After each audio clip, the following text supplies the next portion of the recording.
Oke, halo, selamat pagi, siang, sore, dan malam. Nah, untuk tema hari ini adalah kelebihan dan kekurangan kolam terpal. Jadi video ini saya buat pada malam hari ya. Jadi gambarnya kurang jelas karena memang minim cahaya. Jadi videonya itu saya buat di malam hari karena di siangnya itu sibuk mencari receh ya. Jadi hanya ada waktu di malam hari. Nah, kolam terpal itu bisa menjadi alternatif ya, selain kolam yang lainnya. Ada kolam pakai semen, kolam pakai apa itu yang fiberglass atau apa itu saya lupa ya. Kemudian ada juga macam-macam. Nah, untuk tema kali ini saya akan menjelaskan kelebihan dan kekurangan untuk kolam terpal. Nah, kelebihannya itu yang pertama itu adalah hemat biaya ya. Jadi harga terpal ini murah, apalagi yang masih bentuk meteran. Jadi ini ukuran paling kecil 2x3 itu harganya untuk di Jogja itu masih di bawah 50.000 ya. Mungkin sekitar 45 atau 50.000. Jadi ini cocok untuk yang budgetnya pas-pasan. Kemudian yang kedua itu bisa menyesuaikan tempat. Jadi ini kan kolamnya saya bikin di sudut yang kosong, yang nganggur, tidak kepake apa-apa. Nah, saya bikin untuk kolam. Nah, ini kan bisa menutupi area itu semua, bisa disesuaikan dengan tempatnya. Jadi itu,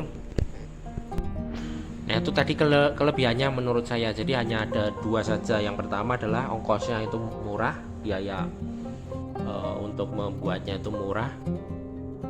Kemudian itu tadi bisa menyesuaikan tempat. Nah, tetapi banyak juga kekurangan.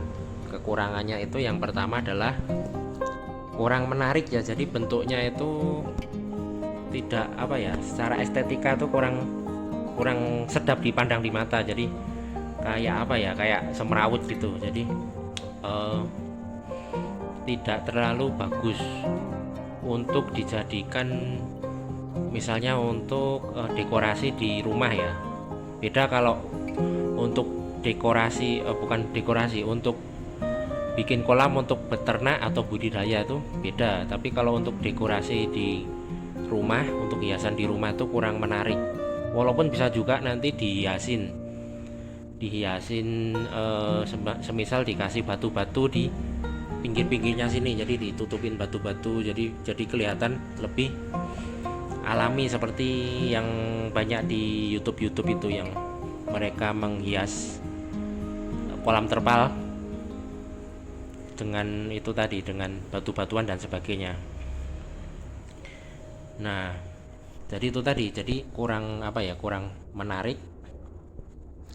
Kemudian yang kedua itu kurang awet juga. Jadi umur kolam terpal ini biasanya hanya, menurut saya, 1 tahun ya.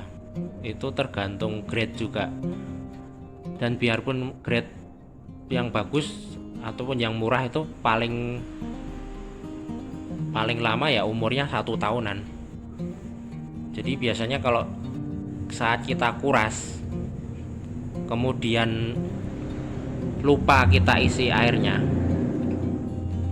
nah saat lupa diisi airnya itu nanti biasanya kolamnya menjadi lapuk, kemudian gampang sekali rusak. Nah, oleh karena itu ketika kolam sudah diisi air seperti ini, jangan dikuras, maksudnya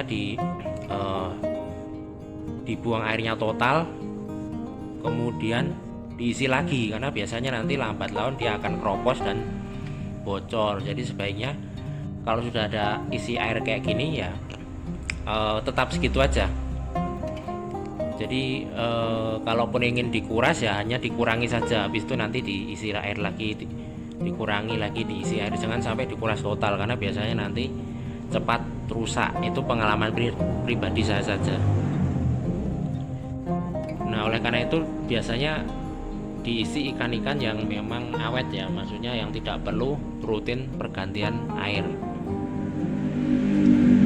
Kemudian juga kolam terpal ini mudah rusak oleh ikan-ikan yang suka menggigitin dasaran seperti ikan nila itu. Ikan nila kan kalau dia membuat sarang biasanya dia menggigitin dasaran terpal itu, akhirnya nanti terpalnya menjadi berlubang. Nah itu bisa cepat bocornya. Jadi biasanya kalau untuk kolam terpal ini, kalau menurut saya itu sebaiknya diisi ikan-ikan yang